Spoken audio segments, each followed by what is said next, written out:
Scholar हूँ, ma'am ने बताया। लास्ट टाइम भी मैं संवाद में आई थी, तो सबसे पहले तो मैं थैंक्स करूँगी वीना मैम का कि उन्होंने मुझे इस बार भी बुलाया, और मेरे लिए ये मंच बहुत ही अच्छा रहा, क्योंकि यहाँ पे मैं लास्ट ईयर इतने लोगों से जुड़ी जिन्होंने मेरी पीएचडी रिसर्च में बहुत ही ज़्यादा हेल्प की। तब मैं आई थी, तब मेरा एक ही बुक में रिसर्च पेपर पब्लिश हुआ था, एक ही बुक आई थी। लेकिन December two this December 13 months में 13 महीने में मेरी 13 बुक में पब्लिश हो चुका है। और ज्योति के लिए भी ताली बजाइए और संवाद के लिए भी।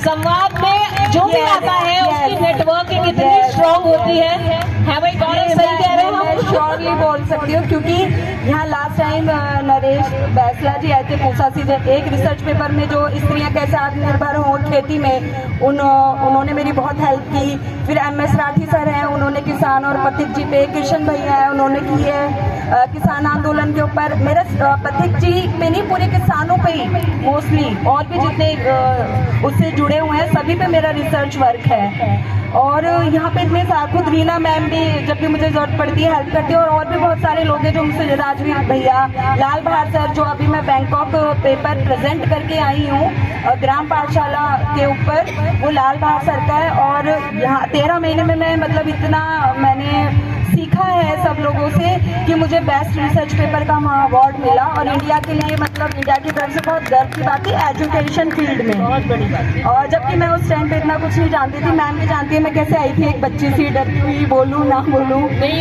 एक्चुअली देखिए, घरों से बाहर निकलिए और ऐसे उत्सवों का फायदा उठाइए। वहाँ तो जो हो रहा है उसमें थोड़ी देर लीजिए और यहाँ आके बैठिए, ये इम्पोर्टेंट है जो हम समझ कि आप लोग आए और सुने, कुछ तो लेके जाएंगे आप यहाँ से, बहुत कुछ। नहीं, मैं अपना ही बता दूँ आपको, इन 3 सालों में इतना स्ट्रॉन्ग नेटवर्क मेरा बड़ा हो गया है कम्युनिटी के अंदर। आई एम रियली हैप्पी, और इतनी ब्लेसिंग्स मुझे मिली हैं बड़े लोगों की खास तौर से। ब्लेसिंग्स ये जो मैं इतना मतलब कर पा रही हूँ, आगे बढ़ पा रही हूँ, और जितने भी गुजर मेरे भाई हैं बहनें मेरी बहुत हेल्प करते हैं। मैं किसी चीज के लिए फोन कर दूं, हाँ बेटा ये बुक मिल जाएगी, हाँ बेटा ये चीज चाहिए तुम्हें मिल जाएगी, ये फोटो चाहिए मिल जाएगी। तो लेकिन अब मैं आज में इस बार टॉपिक के लिए नहीं, मैं आपको बताना चाहती हूँ कि जो हम रिसर्च पेपर प्रेजेंट करते हैं ना, या जो हम बुक्स के लिए लेख लिखते हैं, उनके हमें मार्क्स मिलते हैं। हमारा एकेडमिक परफॉर्मेंस इंडेक्स बनता है जब हम गवर्नमेंट जॉब के लिए अप्लाई करते हैं, असिस्टेंट प्रोफेसर या किसी और जॉब के लिए। तो हर रिसर्च पेपर का हमें 3 नंबर मिलते हैं, और वो अगर बुक में पब्लिश होता है तो उसके 5 नंबर हमें मिलते हैं। यहाँ तक कि जो हम BA कर रहे हैं, उस BA के भी हमें 15 मार्क्स मिलते हैं अकॉर्डिंग टू हमारे कितने परसेंटेज मार्क्स आए हैं। अगर हमारे 80% मार्क्स हैं या उससे ज्यादा है तो उसके हमें 15 नंबर मिलते हैं। जो हम एग्जाम देंगे एंट्रेंस का, उससे अलग ये हमें मिलते हैं जब हम इंटरव्यू देने जाते हैं। हमारा प्रॉपर एक इंडेक्स बनाया जाता है API स्कोर का, कि आपने कितना पब्लिश किया है क्या। MA के हमें 25 मार्क्स मिलते हैं, और उसके बाद में PhD के और नेट PhD के हमें 30 मार्क्स मिलते हैं, और जो नेट है हमारा उसके 5 मार्क्स, और अगर वो विद JRF है तो 7 मार्क्स मिलते हैं। इस तरीके से 100 मार्क्स का हमारा एक अलग से इंडेक्स बनता है API स्कोर का। तो बहुत से जो कहते हैं हमारा पेपर अच्छा हुआ लेकिन पता नहीं हमें नौकरी नहीं मिली, क्यों नहीं मिली, तो उनको इस चीज के बारे में वो अवेयर नहीं है कि आपके परसेंटेज, आपके रिसर्च पेपर और आपके जो बुक में लेख होते हैं, इन सबके आपको मार्क्स मिलते हैं।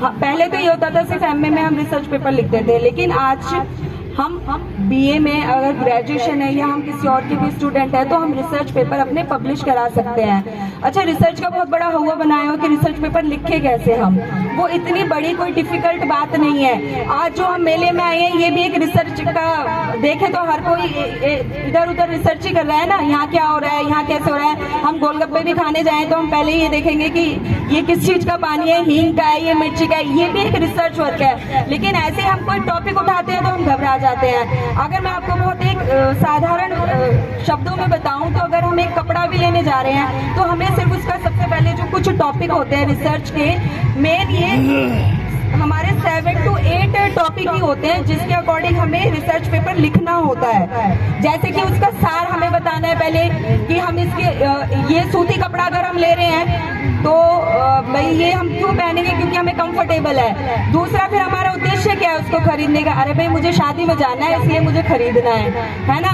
फिर उसको मैंने कहाँ से खरीदा, कैसे खरीदा, फिर उसके बारे में हम उसकी प्रस्तावना एक तरीके से जैसे हम देंगे कि इसका मुझे ये बेनिफिट हुआ, मैंने यहाँ से लिया, मैंने इतने पैसों में लिया।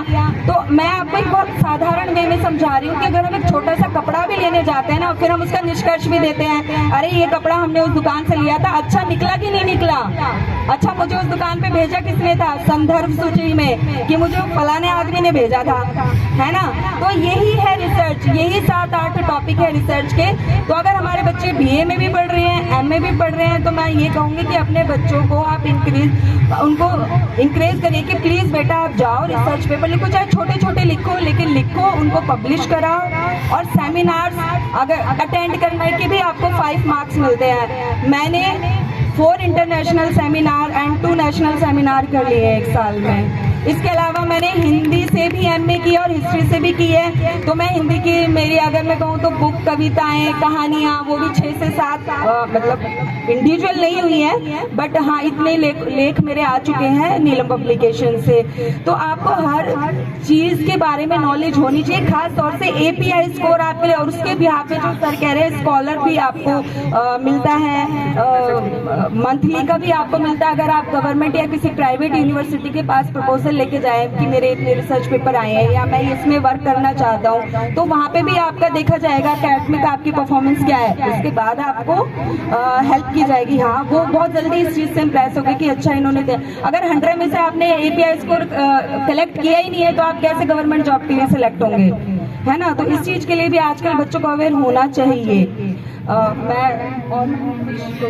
ये बहुत अच्छी इन्फॉर्मेशन ये मैं मैम को फोटो जितने भी लोग रिसर्च कर रहे हैं उनके लिए सच में ये बहुत, और ये सिर्फ एजुकेशन की जब हम बात करते हैं तो ये जो एपीआई स्कोर बन रहा है यही नहीं है। अगर आप कभी इंटरनेशनल प्रोफाइल अपना बनाना चाहते हैं, उसमें आपको कभी पीआर लगाना है अपना, आपको बीए के मार्क्स अलग मिलते हैं, एमए के मार्क्स अलग मिलते हैं, पीएचडी के मार्क्स अलग मिलते हैं। उसके बाद आपका एक क्राइटेरिया बनता है कि आप वहाँ फाइल अपनी कर सकते हैं इनिशिएट या नहीं कर सकते हैं किसी दूसरी कंट्री में, अगर आप पीआर भी अप्लाई करना चाहते हैं। तो शिक्षा तो कभी बेकार नहीं जाती, पर सबसे बड़ी प्रॉब्लम ये है कि हमें ना तो इन्फॉर्मेशन है इन चीजों के बारे में, अवेयर नहीं है। बहुत से लोग रिसर्च कर करके कोई यूज उसका कर नहीं रहे।